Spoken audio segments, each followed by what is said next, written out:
You said this place was steps from the water. We just haven't found the steps yet. How much did we save? Enough. Enough to get lost? Or you could book a stay with Hilton. Welcome to your oceanfront room, just steps from the water. The Hilton sale is on now. Book on Hilton.com or the Hilton app and save up to 20% to get the stay you expected. When you want savings, not surprises, it matters where you stay. Hilton, for the stay. Welcome to the Southern U Podcast, brought to you by Darden Archery on the Okayest Podcast Network, with your co-host, Matt Brock, Jeremy Ferguson, and Taylor McMurtry.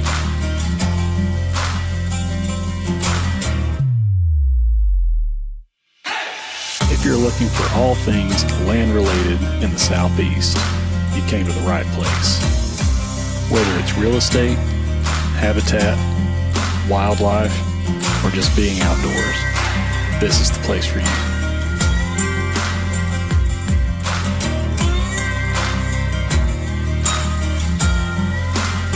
Welcome to the Southern U.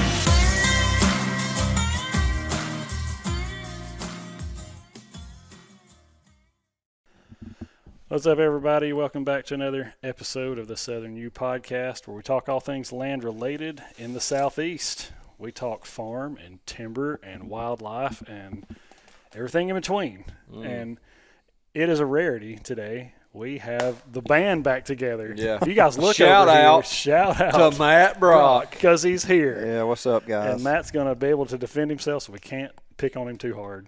He can rebuttal. And I'd rather you do it while I'm here. yeah, of course, because we can talk about you when you're not here, and you can't say nothing back. Mm-hmm. But yeah, we got Matt Brock, man, the myth, the outdoor legend, Matt Brock. You're not supposed to do that. Where's his intro? I don't know. It's not on this card. Apparently, Oh. I've swapped cards. I was going to play that for him. I forgot. But Thank you. I appreciate it.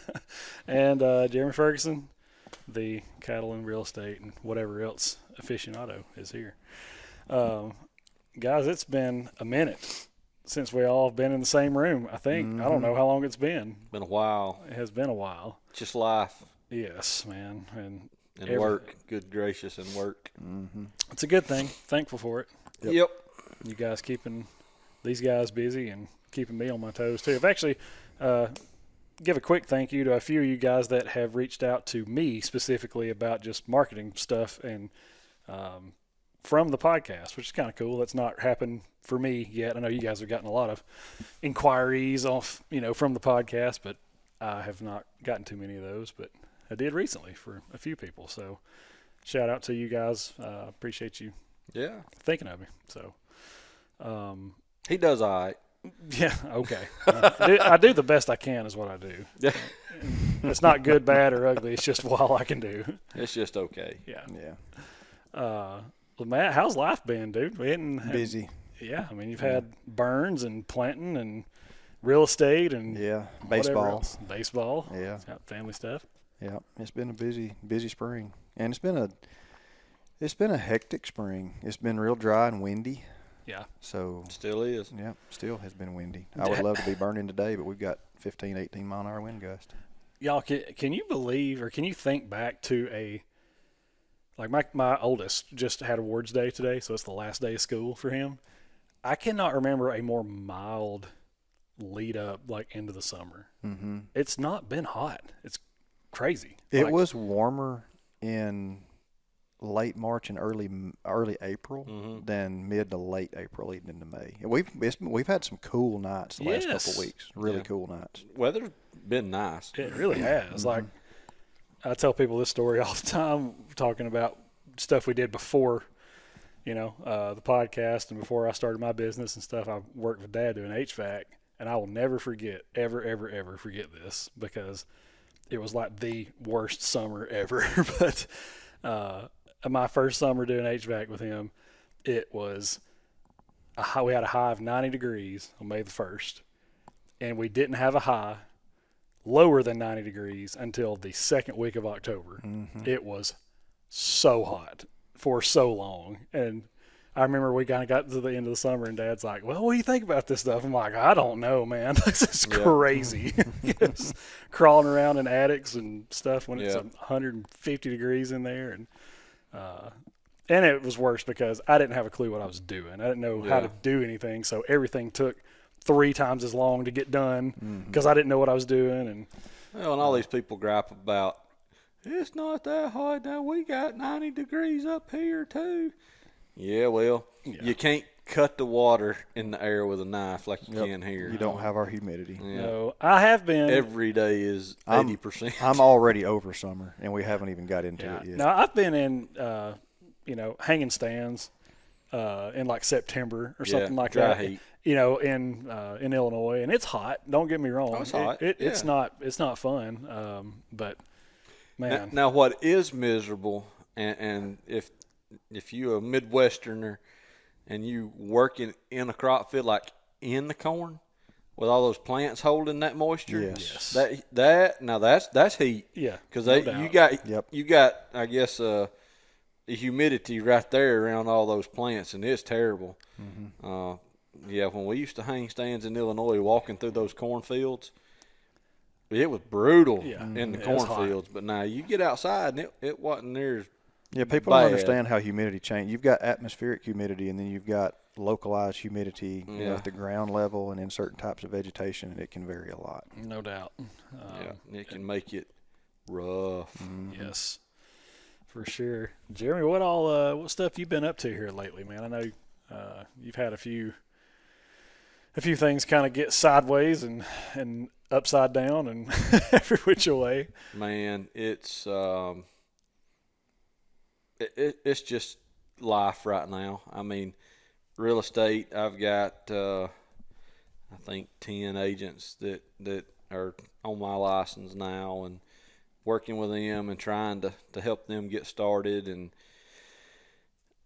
it's hay season, so I've been riding a tractor quite a bit myself, and between my farm and Dad's, trying to help keep everything up. And it's planting season, for clients. Now, I don't do much of it, but I do some still. And so there again, butt in the tractor seat, trying to get things planted. And I'm remembering why I hate deer so bad. Hate deer. Yeah, I mean, look, you spend it's not my hard-earned money, but I'm spending my clients' hard-earned money and spending my time and sweat and pains in the back and everything else riding a tractor to plant fields. And I think we've been planted for 2.5 weeks now, so our little plants everywhere, we're about that tall. Everybody that's not watching, that's I'm gonna say that's 6 inches.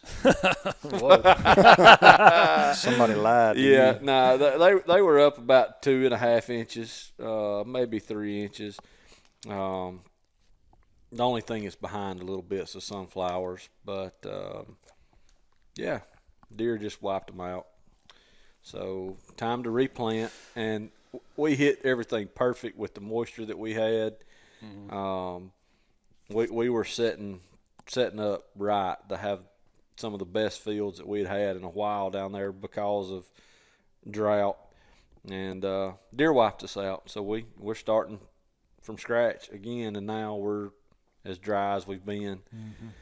So that's very, very frustrating. I think that's going to lead to one of our shout outs here.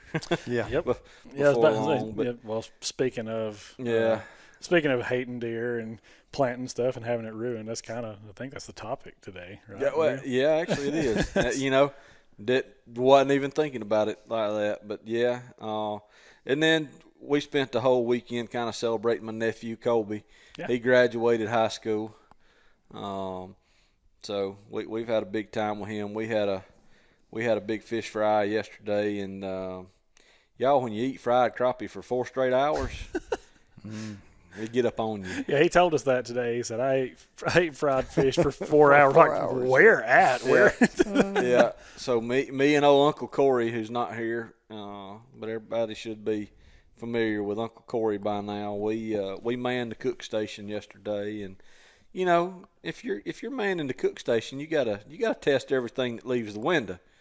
So Can't feed it to No, other folks without no. testing it. That's right. And you can't just test one. You know, you got to test it by percentages. And I think we probably cooked,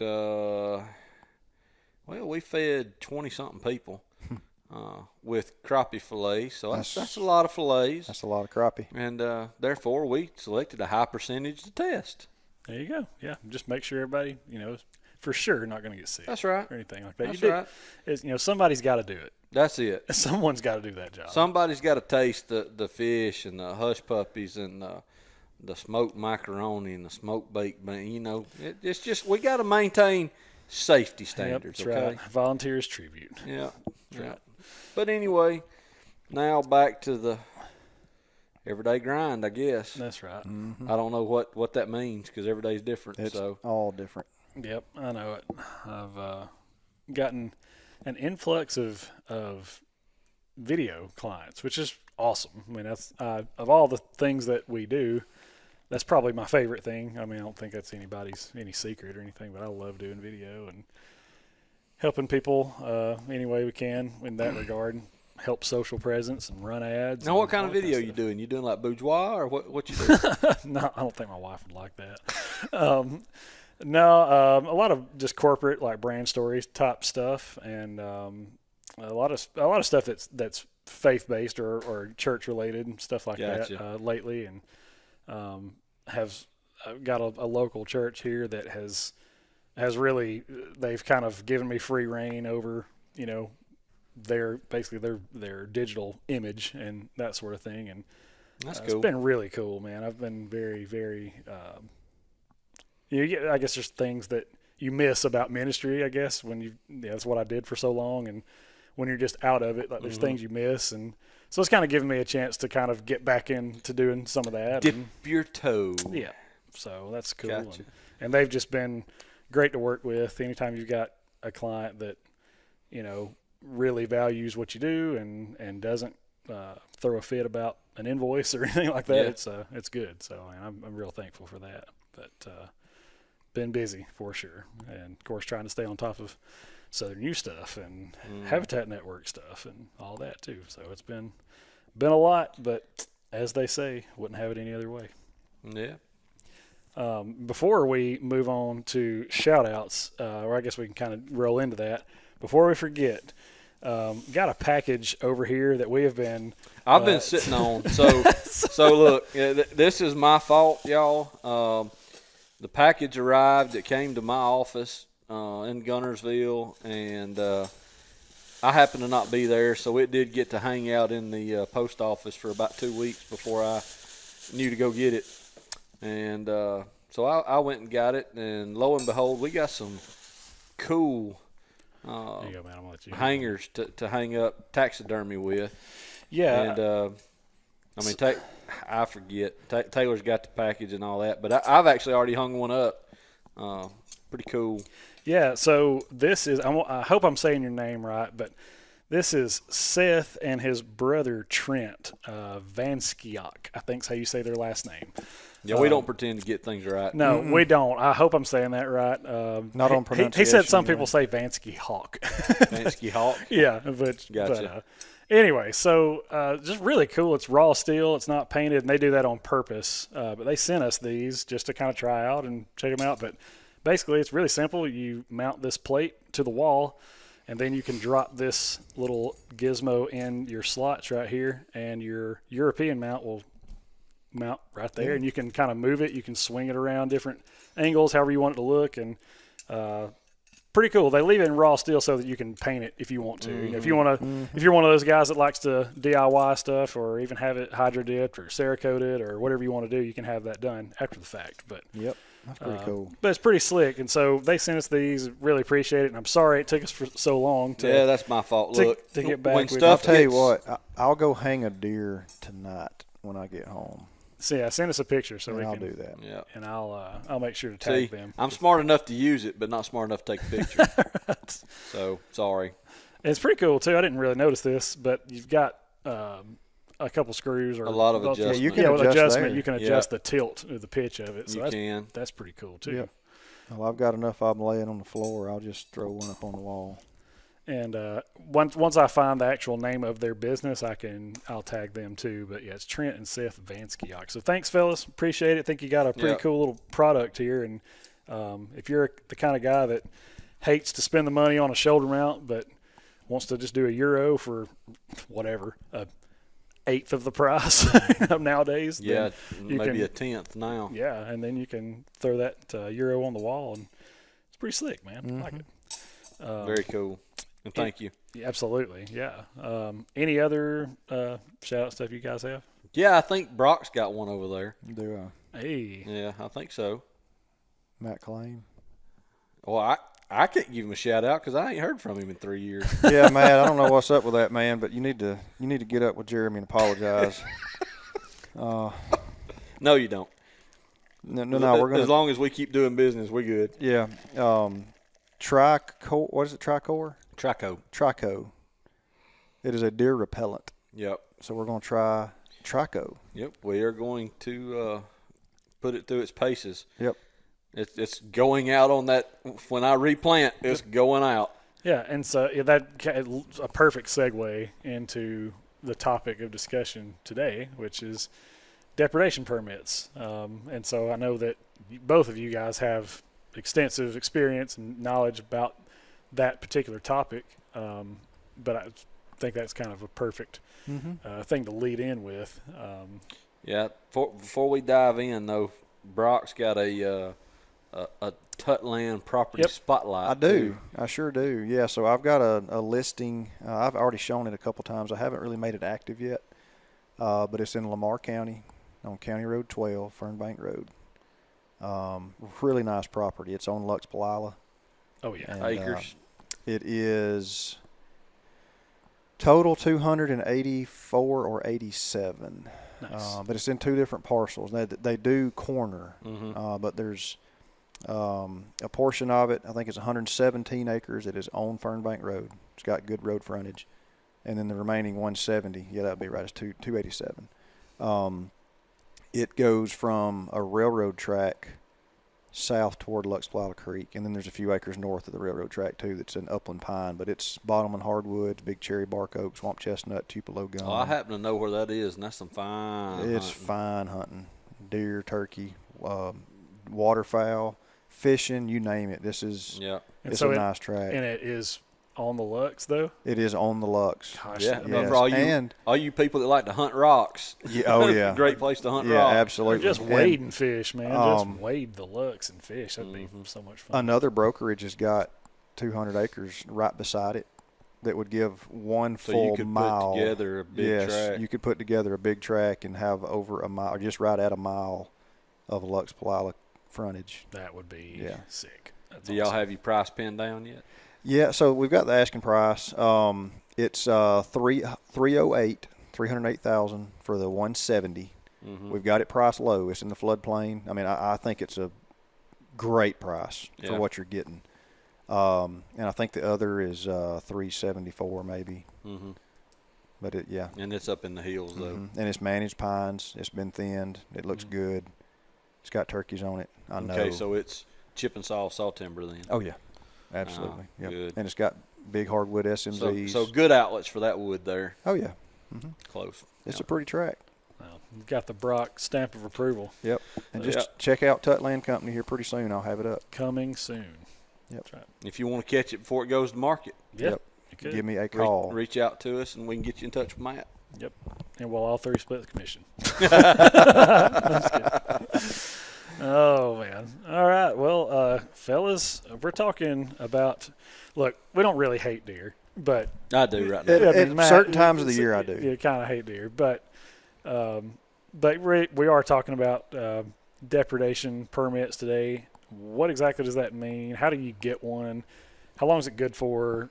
Those sort of things. And how ultimately it is for the betterment of all wildlife, I guess for the overpopulation and those sort of things. So we're just going to jump in. I have no idea. This could be the shortest podcast we've ever done.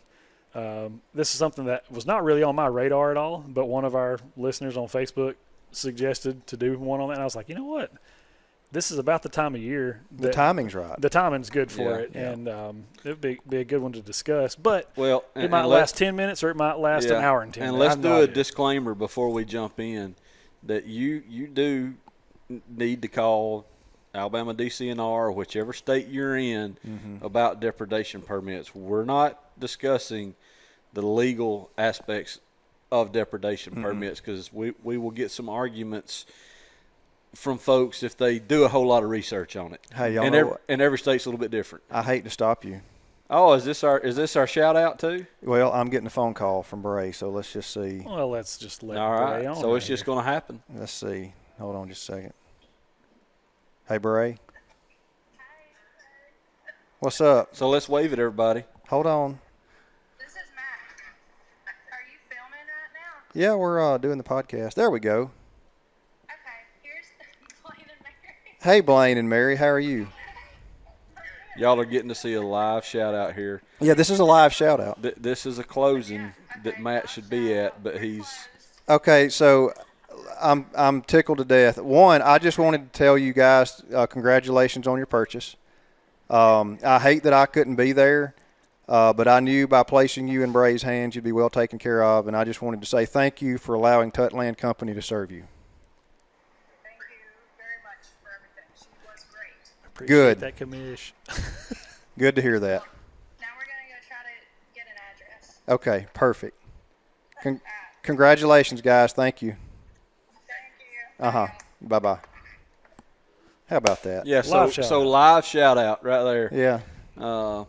Yep. And that's what this business, not podcast business. That's Yeah. what real estate business is about. We had a closing today where I had some buyer clients, and unfortunately they wanted to take a look at some properties while I was out of town. So I said, you know what? I think Bray would really do you guys a good service.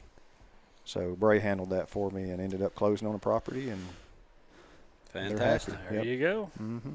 Can't beat that. Yep. Cool. Yeah, but back into the depredation permits. Yes. Yeah, check your own with your own local DCNR. There's probably going to be some hoops to jump through, and every state's regulations or laws are not the same. Right. Yep. So we're speaking about our experience here in Alabama, and Matt probably has some in Mississippi as well. Gotcha. All right, so first one, let's dive in right here. Let's just get very basic, very fundamental. What exactly is a depredation permit and why do they exist? You want me to do that? Yep. Okay. So a depredation permit covers damage to property, crops, potentially livestock. It just depends. But they're designed to reduce risk that are associated with wildlife. Mm-hmm.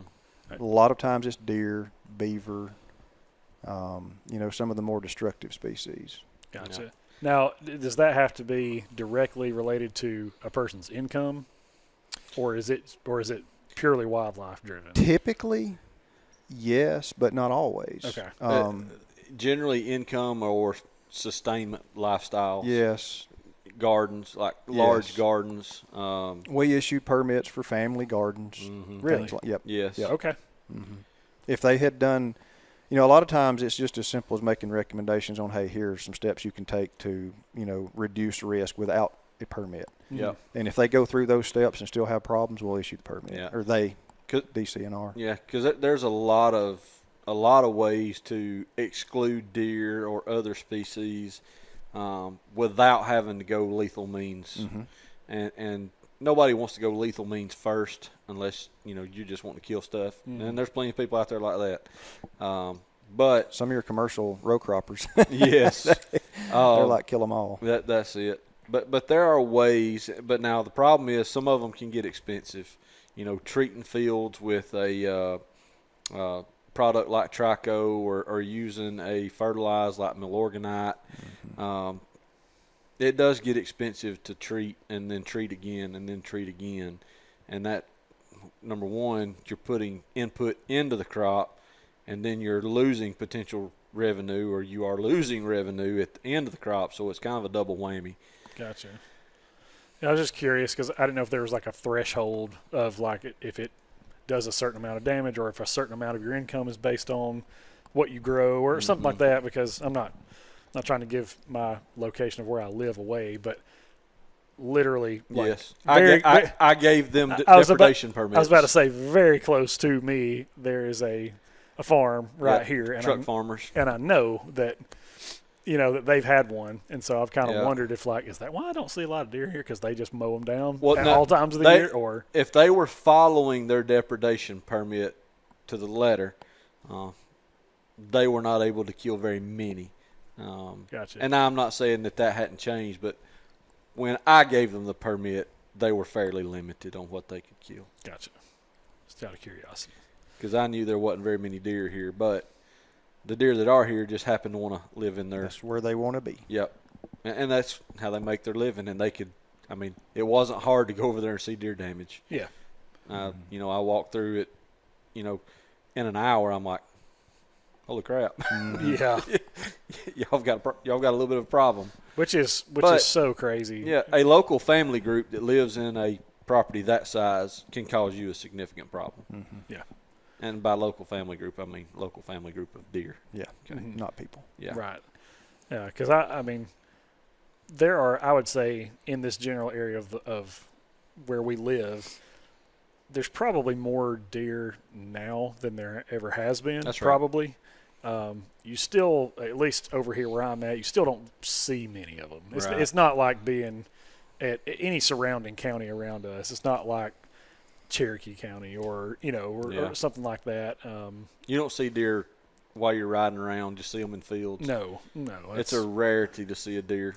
Right, and so they're here, but they are. They're very nomadic. They move around a lot. They don't stay on one property very often. But anyways, just curious. That's good to get clarity on that. Yep, and that depredation permits for a variety of species. And there have been some cases here locally when a predator got into a chicken coop and ended up being shot, and he wasn't charged because you have the right to protect your livestock. Mm-hmm. Where does that end, or where's the threshold where, like, yes, you can? In Alabama, that probably doesn't end unless they can prove that you're just trying to kill species indiscriminately, because Alabama is very, very on the side of landowners' property rights. Right. Yep. So there's been case law revolving, around this. So we're not going to talk about that. No. But you It can was go set out up, that precedent was set a long time ago. Yeah, many, many years ago. You have that right. However, there are steps that you need to take most of the time, to be able to take advantage of that.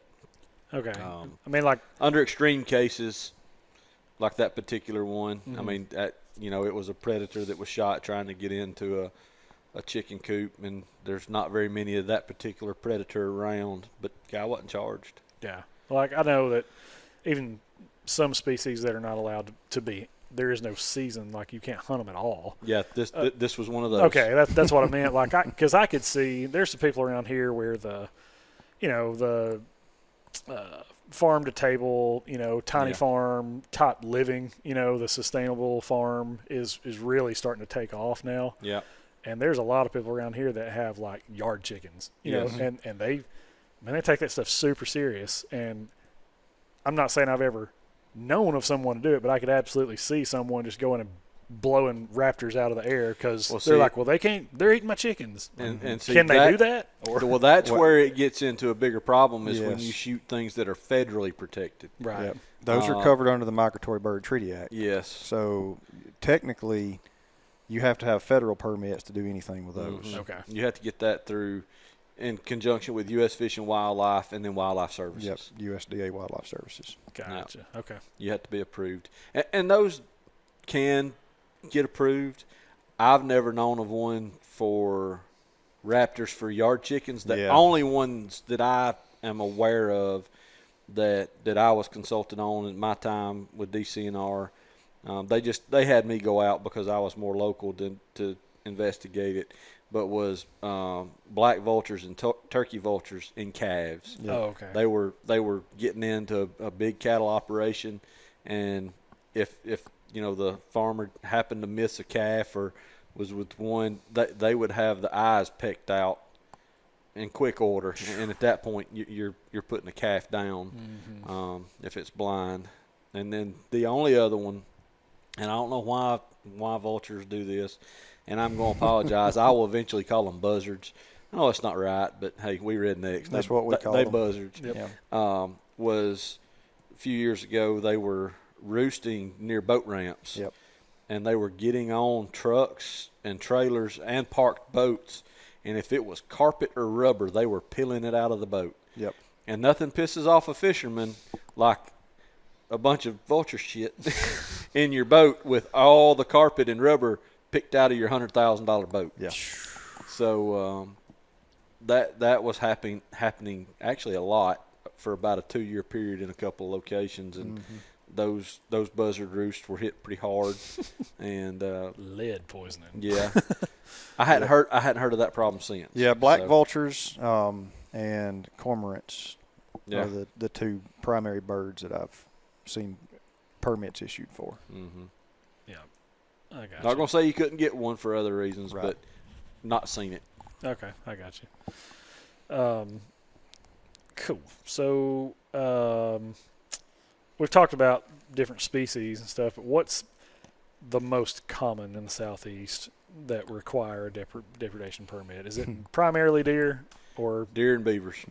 because I know that there is no bag limit, there's no closed season on things like hogs and coyotes and things like that, especially in Alabama. So with an animal like that's basically perceived as a nuisance, Yeah. is there any, I don't know what I'm trying to ask here, is like, do they loosen those regulations up even more with an animal like that? It depends on the state, because Yeah. some of those critters are classified as Fur bearers. fur bearers, and they have no closed season during daylight hours. Mm-hmm. Right. So you can get permits to kill them at night if you need to. Yeah. Yeah. They're not, like I said, beaver, they're not, you don't have to get a depredation permit in Alabama for beavers, but in certain locations, certain states, you do. Gotcha. I mean, I know, of course, Texas is pretty wide open about everything, but I mean, with feral hogs, they don't care how you kill them. I mean, I've seen guys on YouTube pour a pile of corn on top of 10 pounds of tannerite and shoot the tannerite, and the meat goes flying in every direction. It's probably not a good look. You know what I mean? No, it's not. But it's a bad effective. look. I would imagine that's pretty effective. But, I just didn't know if there was like, hey, even some of these animals that are clearly a nuisance and we don't want them around at all, if we could kill every one of them, we would. Like, hey, we're going to even allow you to hunt them at night, like you said, or allow you to trap. Well, I'll tell you, and this is probably, not the way to look at it and portray how we've become as a society and an industry, but it is what it is. If there is significant income across an industry made from that species, you're going to have tighter regulations, because people they don't want to argue with the industry. They don't want a problem, and that's why deer is always such a hot topic. And you want to sure enough get one. If they would give depredation permits on turkeys, hell would freeze over. It would cause a war. Yeah. It just, so if you really got folks really into hunting that particular species, depredation permits becomes a point of contention between farmers and hunters. Yeah. And there's both big industries. Oh yeah, Yep. for sure. So, And I've said it before. I mean, they're probably the same mentality in areas where deer are in extremely high densities, but it just seems like it's worse in the Midwest, because every landowner, every farmer up there, they want you to shoot every deer that steps foot on their farm. Like in their mind, like all this is doing is eating into my profit margins. That's right. You know, and I know even some places where we've been on leased property, you know, stuff like that. The landowners there are like, we're going to lease it so you can have hunters here. And see, I think it's, I think it's probably a bigger topic there than it is here because I guess the pursuit of big bucks, you know, is primary objective of hunters most everywhere, but especially in the Midwest. And, you know, you're obviously going to get bucks killed by accident, you know, or on purpose, you know. But I don't know every state how they handle it, but ours was in Alabama was supposed to be does. So that's a important distinction there. Like, Yeah, in Alabama it was antlerless deer only. Yes. Okay. Yeah. And see, Female deer. if it wasn't for the hunting industry, there would be no distinction. Right. Yeah. As Mr. Don says, as he used to drive our truck around, it was a farmer. He knew all his fields, and he would drive for us. May not supposed to be saying that, but it is what it is. Statute of limitations is up. That's been years. He'd always say, bucks eat beans too. You know, and like, no, we're not shooting bucks. Yeah. If we can help it. That happened, but if you help it, you're not trying to shoot bucks. Right. No, I mean, I just, I guess just the overall perception up there is that they're much more of a nuisance than they are here. And I'm not, again, there's probably people in South Alabama that are peanut farmers and they're like, oh, we hate them too. Oh, yeah. You know, If you get south of here, it's a huge topic. Yes, but it just seems it like don't have to be south, just in farm country. like up there, like in the Midwest, they're like, yeah, we're going to lease this. You can have hunters on it. How many deer are you going to kill? Yep. Like, I want to know. I want you to kill all the does. Yes, and we're like, well, you know, that's not really why these guys came up here. Like, well, then what are we doing? You know, like, why are we doing this? Well, and I think, you know, there's also some contention between the farmers or landowners and hunters because they do lease the property out and they expect the hunters to kill X amount of deer every year, and they don't, or they won't, because they're holding out for that 130, 140-inch buck, and they won't shoot a doe. And, you know, all those are questions that are asked when we were doing evaluations for crop damage permits. We would ask, you know, do you lease the property for hunting, or does anybody take deer off the property? And how many did they kill this last deer season? And it was a recurring thing. Yeah, man, I had so-and-so out here was supposed to kill me 10 does off this place this winter, but they didn't shoot any, you know. Yeah. Yep. And if you there are some big farms around that could, if you go with your hat in your hand and like, look, I will shoot every doe that walks by with a bow, but I do want to be selective on my bucks. You could come out of Alabama with some really nice places to hunt if you would just if you would shoot do what you say you'll do. Yeah. There's a lot of farmers that don't have near the time to hunt all the ground that they own, and they would love help killing some deer, but they've been burned so many times that now they're not really willing to do it. Yeah, and I know that there's a guy that used to come in Allen's bow shop a lot whenever I was working in there, and he said that he had a place to hunt in Troy, I believe is where he said it was at, and it was a peanut farmer, you know, in that part of the world, and pretty common, and he said that he'd had that lease for a few years, and the guy's like, yes, you just come back and keep doing your thing, and he told him, hey, this next season, I'm going to bow hunt this only. I'm not going to have a gun. And said the landowner did not like that at all. Was like, you can't kill enough deer with a bow. And he's like, I just give me a year. I'll show you what I mean, whatever. And he was like, I mean, I was on the verge of losing the lease because the guy just didn't believe that I could do enough damage with a bow. And turns out he was able to kind of show him through that year, like I'm shooting a lot of does. You know what I mean? And if you're smart, you know, especially down there in that part of the world, there's plenty of them. It's a target-rich environment. But he was like, man, I mean, that guy almost pulled the lease from me because I was like, I just want to bow hunt this instead of, you know. Yeah.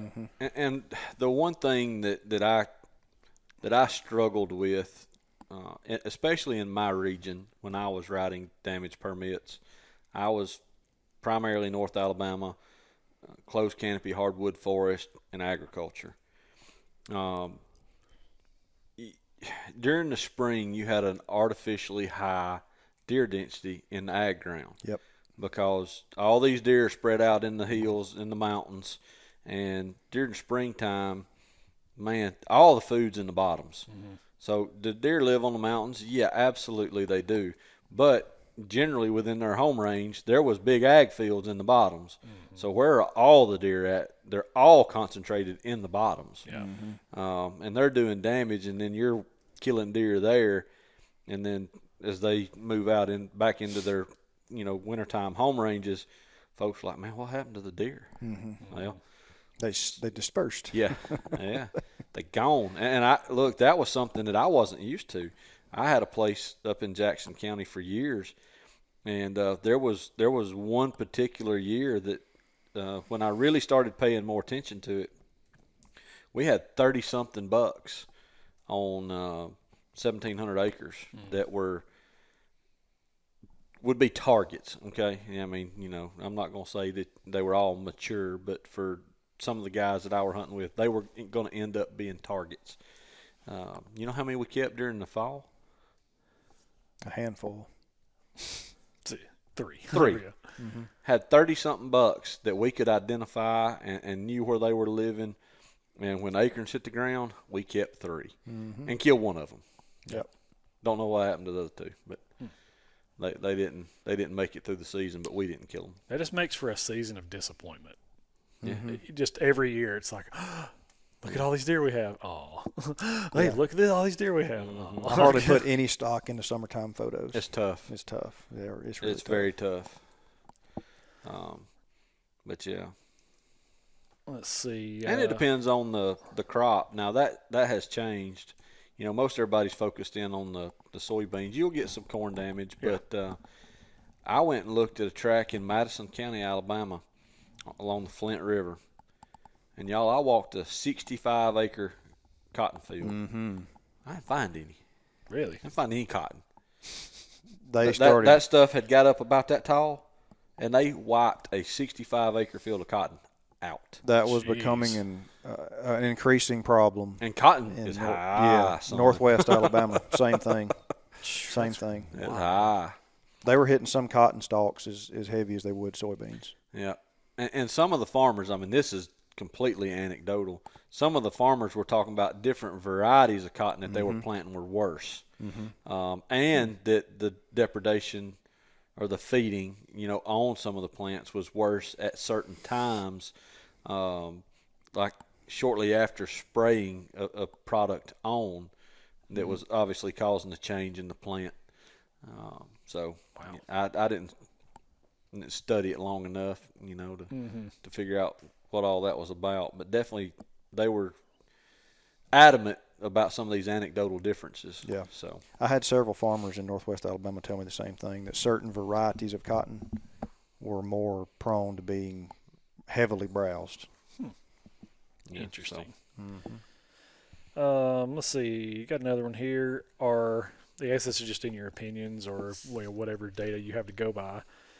Are depredation issues getting worse in the southeast, or are people just now kind of hearing about it and asking for those, depredation I don't permits? think it's any different at all. I just think with now everything making it to social media, people are just becoming more aware of it. Yeah.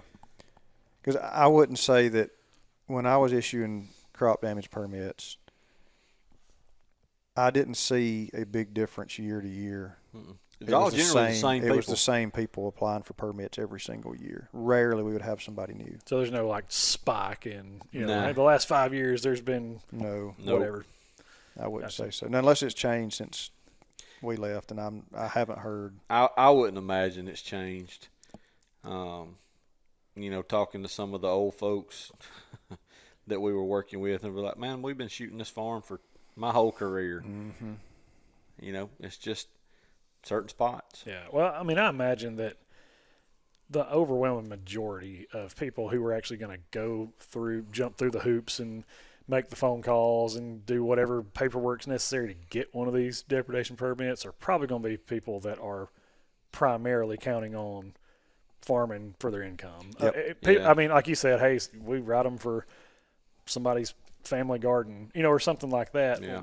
But is that individual really going to go out of their way to do that? Probably not. Most of them want to know they have the ability to do it, Right. and then they don't even go through with it. Right. Yeah. One, it's a lot of work. Yeah. Most of the reports that I would have turned in at the end of the year, they wouldn't kill the quota that we gave them. Right. Most of them wouldn't even come close. Really? Yeah. Mm-hmm. They'd go out and shoot a couple nights and get tired of it. And it becomes work. It does. Yep. And the one thing that I have struggled with, and you hear a lot of people getting flack for it, and I think Midwestern states and probably some other southern states, but I know the Midwestern states are a lot better at this, is actually doing something with the deer. In Alabama, it had to be left in the field, which is or donated to an approved charity, but nobody would take them. I was going to say that was where I was going with it. Yeah. All these deer are getting killed, and then nothing's being done with them. When I started with DCNR, and Matt was there before I was, we had agreements with certain, sheriff's departments, soup kitchens, churches, all kind of different entities that would take deer as long as somebody would bring them to them, and most of them wanted them gutted, but a lot of them were just, hey, you just bring them, we'll get them handled. When I left, I don't know of anybody that would take them anymore. Nope. Really? And all of that free food, millions and millions and millions of meals just laying out on landscape because people don't want to eat deer because it's a friggin' deer. They can't stomach eating Bambi. Well, then you ain't hungry. Yeah. And part of my problem was it wasn't the people that needed the food that were making that decision. Yeah. They would have ate it in a heartbeat. Yep. It was the people that were in administration making stupid decisions and turning down phenomenal, clean protein for people that were hungry. Yeah. Because they had a problem with hunting. Well, would you take it a step further and say that may be the problem for certain areas being just overpopulated in general, is because people are like, hey, I'd love to shoot some does, but I'm not going to cut these things up myself and put them in my, I want to take them to a that's processor. got a lot I want to take them, yes. or I want to take them to a hush program, or I want to take them to and say processors can't take them that time of year. Right. So, or at least not in the state of Alabama unless something has changed. We had a couple that did, but all they did was deer. They weren't open for hog or beef. I forget the guy's name. Robbie might remember who it was because I think we actually called Robbie maybe at the time, and I don't think he could, but we shot an asinine number of deer off of Belfont. If you're Northeast Alabama guy, you know where I'm talking about. And they found a processor that would donate his time to do that. And I don't know how many meals it was, but I know in one night I think it was 75 deer. Whoa. Just in one night. And I think that was repeated on two occasions. And see, and that's another issue. A lot of these deer are being shot in the middle of the summer, early to midsummer, so it may still be 80 degrees at 10 p.m. Yeah, you got to do something with them. You got to do something with them pretty dang quick. And folks are just not. If you bring a dozen deer or more in, especially like a church or a children's home, you got to be somebody's got right to somebody's got to take care of them that night. They don't have the luxury of waiting until the next morning. Yeah, and there are people out there that would be willing to donate their time for that if they would ask. Yeah, I think it's just gotten to a point that people just look at it and go, "No, we don't want to even have to deal with that. We'll beg for food out of the pantry versus a clean, sustainable food source that's out here that everybody should be able to take advantage of." That's just me. That's my soapbox, if you can't tell. No, like my dad has even kicked around the idea with a few buddies of trying to get some sort of program in Marshall County specifically. Like I know there may be a couple around other areas, but getting some sort of donation program in place here so that people have somewhere to take them, because call it laziness or call it being spoiled or whatever you want to, but there's just a lot of hunters today, and I'm not like saying that it's good, Hey, bad, or whatever. I don't clean mine. Yeah, I mean, so there's a I'm lot- not there's- pointing fingers at Yeah, anybody. I mean, there's a lot of people that just like, hey, I just have no interest in doing that myself. I'll gladly pay somebody whatever Yep. to go make me some snack sticks and some summer sausage and whatever. And I've gotten that way. I mean, I can clean them, and I will if I have to, but I'd rather He really just get drop it paid to off. clean them. Yeah. yeah, there you go. Shout out to the Sorghum Sorghum Holler, Holler, yeah. Yep. And who can. Those guys are crazy. Can clean deer. They can clean deer like really fast. A minute. Yeah. yeah. Speaking of, we need to revisit Robbie, his stuff that we've done with him. He actually took some data for the February season, Yeah, and okay. he collected all of his February deer that were turned in to him, and how many were bucks and how many were shed and all that kind of stuff. I would be So, interested in seeing that. you won't like it. I know I won't like No, it. I think you'll be surprised that it's not what you think it would be. Oh. Well, it's not, but it's not here. But I was going to say that's different. Yeah. Those deer, Yes, our deer were not restocked in the same location where Right. Matt is. Yep. Our deer have hard horn here. Yeah. Then. yes. Yeah, because I asked him, I said, how many of those were shed bucks? He's like, 0. Yeah. Yeah, but they also have a late January to early February rut up Yes. there. See, we don't have that. We have a late December rut Yeah. to early January. So ours are dropping, they're dropping antlers in late January to early February. Pretty common. Good stuff. Let's see. Got one more here. What role do wildlife biologists actually play in the approving or managing of those permits? I know that has to be approved by the state, Yeah. but can you as a biologist, you go visit someone's property and you go, hey, look, you got a couple choices.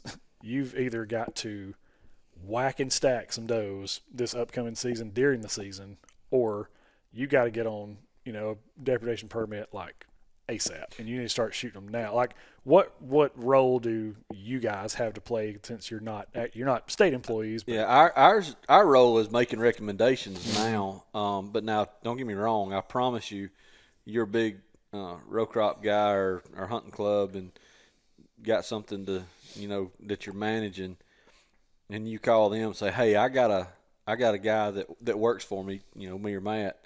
Would y'all take his word on depredation permit? And they're probably going to be like, sure, because they got a pretty hefty workload. Yeah. But we are not able to write those anymore, right, sure. by any stretch. But I mean, I guess, can you advise a landowner? Oh, yeah. Hey, Oh, absolutely. You need to investigate this further. Yeah. Whatever. And really, what I'm going to step on Matt's toes a little bit. What we recommend, what I do, and I feel confident he does too, is if you've got a doe problem and you're in an area, especially up here where we're at, northeast Alabama, where you've got limited doe days, then you need to be in the DMAP program. And they're, I don't know, well, I do know why DMAP died, and that's a whole other story. But DMAP is the best thing in the world that landowners and farmers and all that can be involved in as far as getting assistance to manage deer. Yep. Look, there's a lot of people that don't trust the government about anything, but these field biologists are not coming out to do anything but help you. Yep. Well, it's important to note that there's not really anything for them to gain. No. No. Do you know what I mean? Like, it's not No, like they don't get a bump in salary Exactly. because they sign up 10 people or 10 cooperatives into DMAP. Exactly. And they don't gather any information that the government's going to use against the landowner. Period. So This anti-government movement is kind of screwing everything. Yep. And I get kind of tickled with the folks that are out there pushing the anti-government stuff because of CWD, but then turn right back around and say, but you need to sign up for DMAP. Okay, which is it? Do you want to work with the agency or do you not want to work with the agency? We can't talk out both sides of our mouth here. But that has, I kind of get tickled seeing that. right. But There's just a general distrust for there is. And look, some of it rightly so, sure. but not most of it. it got way worse after COVID. Yes. It got way worse. Yeah. And the CWD thing is bringing out CWD, yep. the same mentality as COVID. And I think CWD is where it is because of COVID. It is. The mentality part. Yes. Yeah. I am not a CWD expert. so I'm not going to get into it. But 99% of people out there talking about it aren't experts either. Even the professionals in our industry are not CWD experts. Nope. They may be self-studied and know more than I do. That's why I'm not pointing anything out. I'm just saying they ain't experts. Right. I got one more here I want to throw at you and just see if, I mean, there may not be a whole lot to this question, or there may be a lot you can talk about. Why is the Southeast uniquely challenged when it comes to wildlife damage? You know, is there, because I know that you guys haven't necessarily worked professionally in the Midwest, but you've guided there. I mean, you've been the Midwest a lot, and I've hunted there some. I've guided there a little bit. Do you feel like the topography, you know, the different industry? Very easy answer. Can I You got answer? it, yeah. Well, and it may be a different easy answer than Probably what you're not. thinking, but if you look at a human population map of the United States, there's way more people east of the Mississippi than there is west of the Mississippi until you get to the Pacific coast. So you're going to have more wildlife-human interaction. Yeah. And that's got a lot to do with it. Gotcha.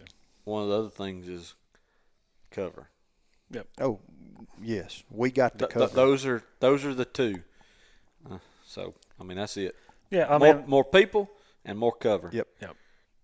I mean, I agree. Of course, I've told y'all this story, I think, off camera before, but we were riding around in or around Pittsfield, Illinois.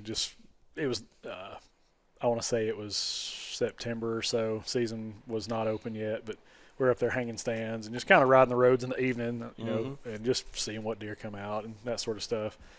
And we ride by this bean field, and I don't know how big. I had no idea how big this one soybean field is, but it's enormous. Talking about like hundreds of acres, you know, just as far as the eye can see, just beans.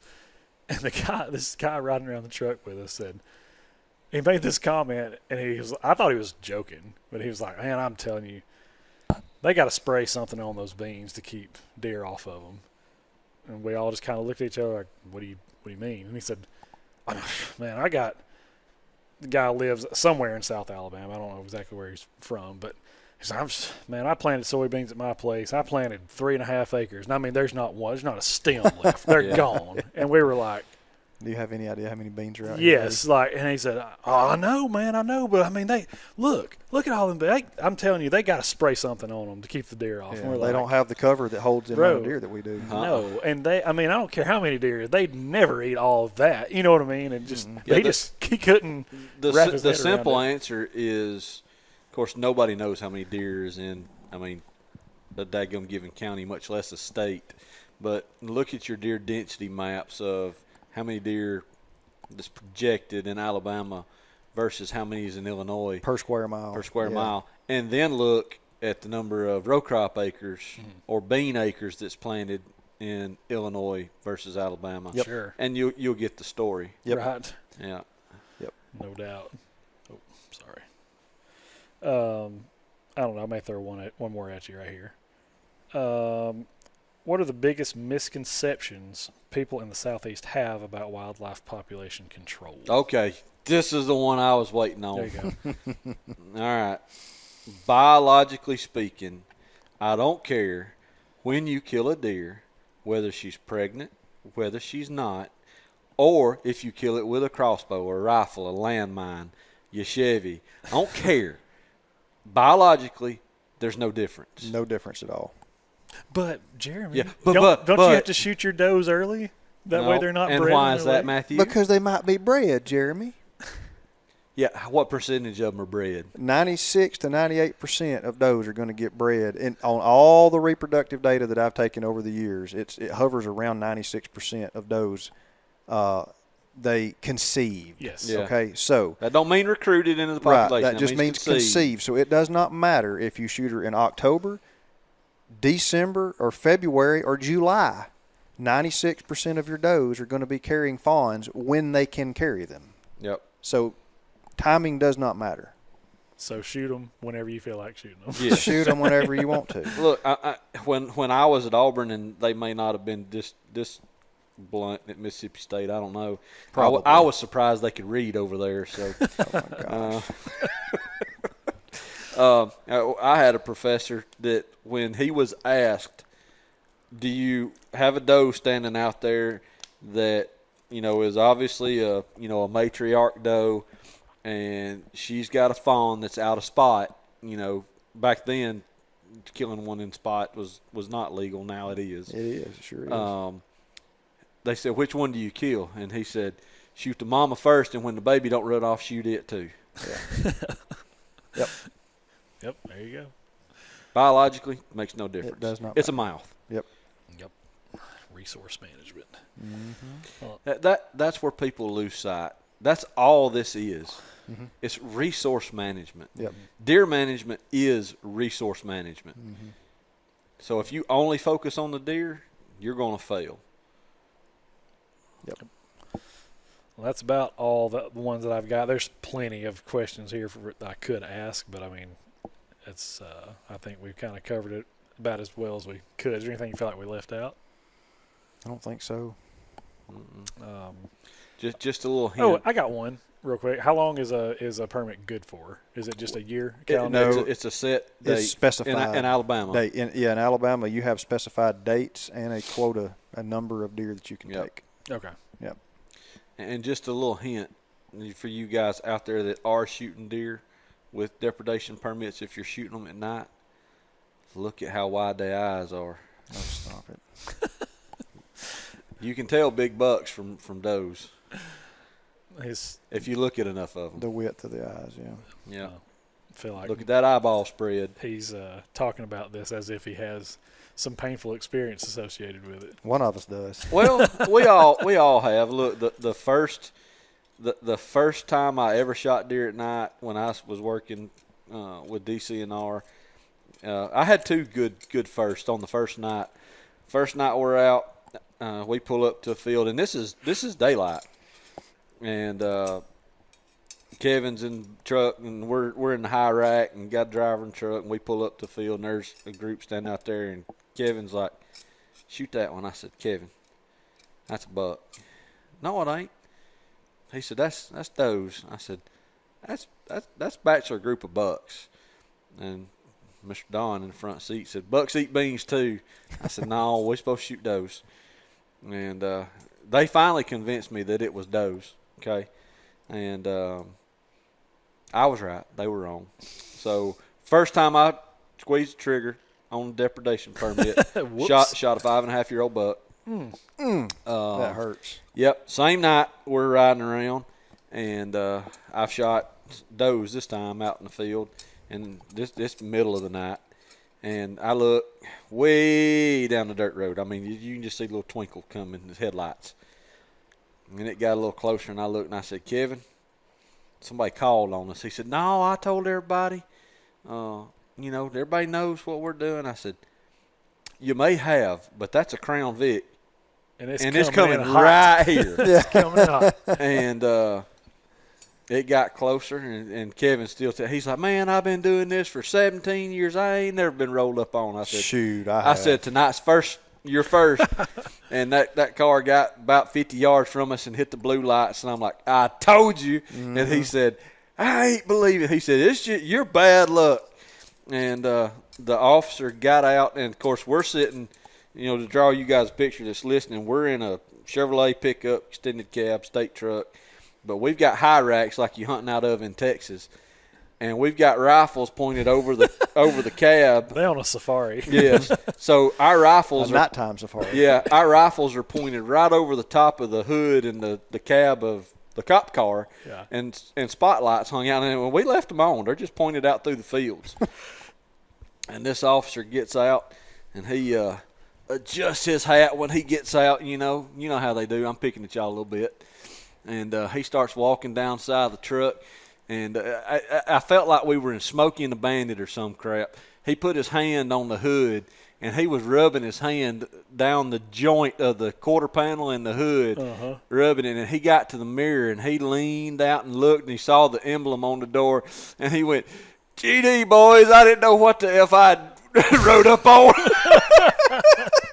I mean, he walked that whole way. He had his hand on his pistol and everything, and we're just sitting there watching him walk up.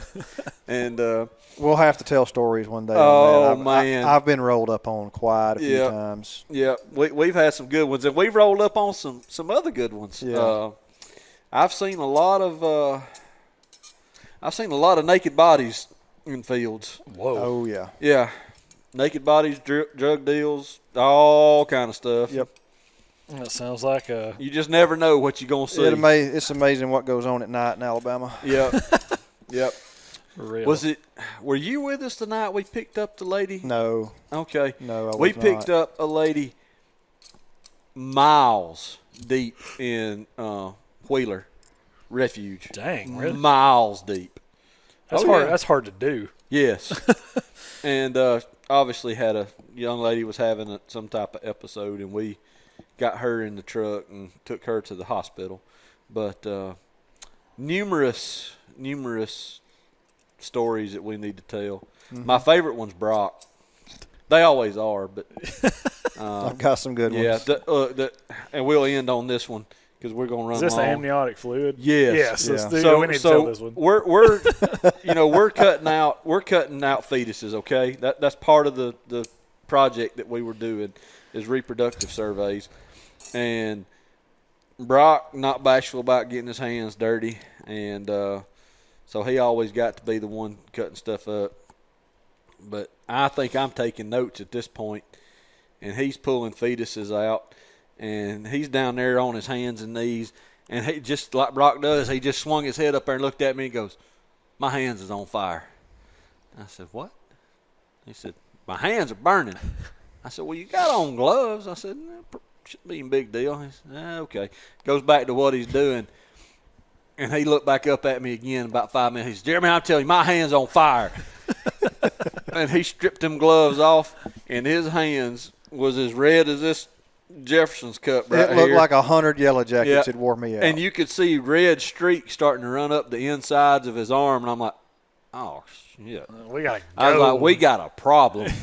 And so we start scrambling around in the check station looking for stuff, and had a first aid kit and got him full of Benadryl, and yeah, he turns out survived that one. I'm allergic to amniotic fluid. Yeah, I mean, how do you? There was only one way to find that out. That's it. That is wild. So Matt Brooks, you don't know him, but is allergic to deer hair. Mm-hmm.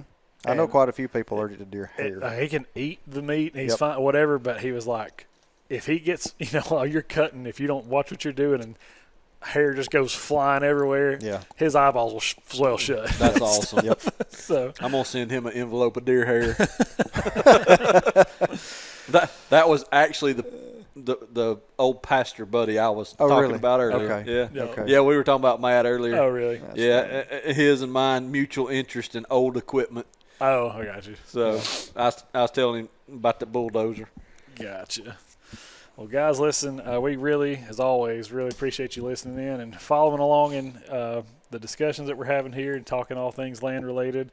Please make sure that you like, share, follow, subscribe, tell your buddy all the things about Southern U. And if you're interested, if you're a landowner, check out the habitatnetwork.com.